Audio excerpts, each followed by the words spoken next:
মনে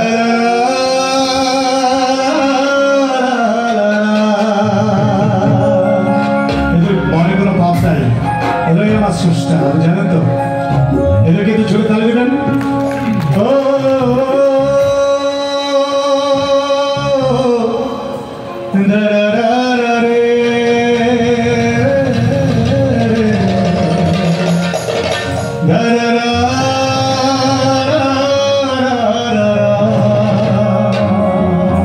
বাংলায় অনেক গুণীগানী জন আছে।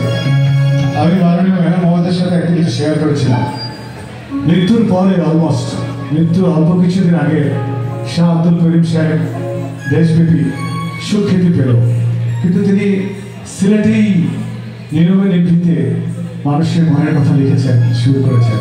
আর আমরা এই প্রজন্ম তার গান গেয়ে লাখ টাকা আয় করি।